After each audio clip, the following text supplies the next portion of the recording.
আসসালামু আলাইকুম। সাথে আছি আমি রুমিজ বিল্লা।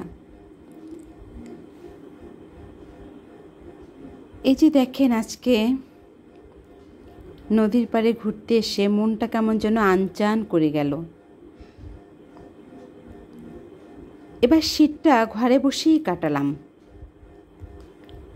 গরমের সময় কিন্তু প্রতিজ্ঞা করেছিলাম যে শীতের 3টা মাস অন্তত প্রতি সকালেই হাঁটব, কিন্তু এমনভাবে শরীরের প্রতিটা জয়েন্টে ব্যথা শুরু হলো, হাড়ের মধ্যে ব্যথা শুরু হলো যে সকালবেলা হাঁটা আর সম্ভব হয়নি।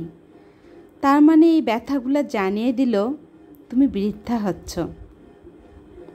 হচ্ছ না, অলরেডি শুরু হয়ে গেছে।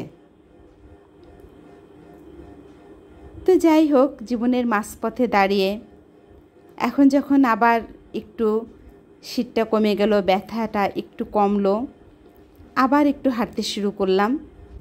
এই তো সামনে রমজান এসে যাবে, আলহামদুলিল্লাহ। রমজানে কিন্তু হাঁটতে পারবো না, এরপরে প্রচণ্ড গরম, হাঁটতে পারবো না, এরপরে বর্ষাকাল, হাঁটতে পারবো না। আসলে এটাই হচ্ছে আমাদের জীবনধারা, জীবনের গতি, জীবনের নিয়ম, জীবনের চরকা, এভাবেই আমাদের জীবন। আপনি যদি একেবারেই সুস্থ সবল থাকেন তাহলে কিন্তু গরম, শীত, বর্ষা কোনো কিছুতেই যায় আসে না। কিন্তু আপনি যদি শারীরিকভাবে কিছুটা দুর্বল হয়ে যান, অসুস্থ হয়ে যান, বৃদ্ধা হতে থাকেন, বা যারা বৃদ্ধা আছেন, যাদের 60 আপ বয়স হয়ে গেছে বা 50 আপ বয়স হয়ে গেছে, তাদের জন্য কিন্তু সিজনগুলো খুব অর্থবহ। এরা ইচ্ছা করলেই সব কিছু করতে পারে না, যেমন আমি এখন আর করতে পারি না। তো এই জায়গাটা হচ্ছে আমার সব থেকে প্রিয় জায়গা। আমি তো খুলনাতে থাকি, খুলনা থেকে বলছি।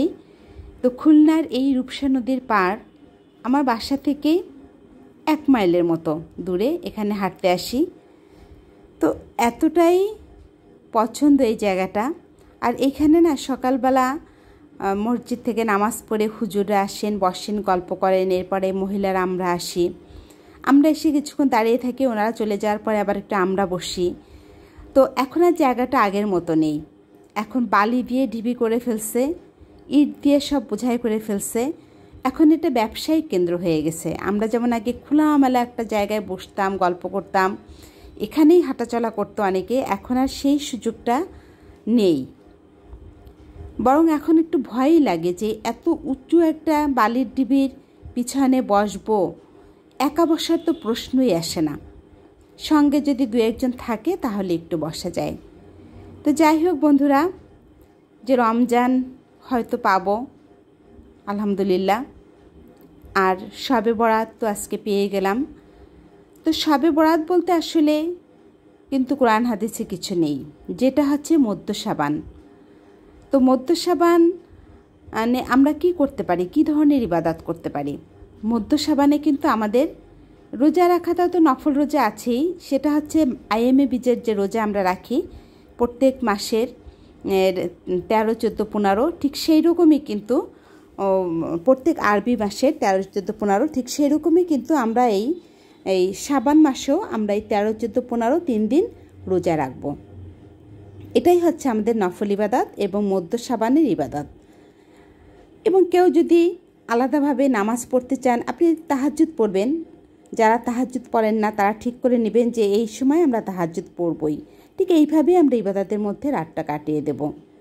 তো আজ এই পর্যন্তই। আল্লাহ হাফেজ, আসসালামু আলাইকুম।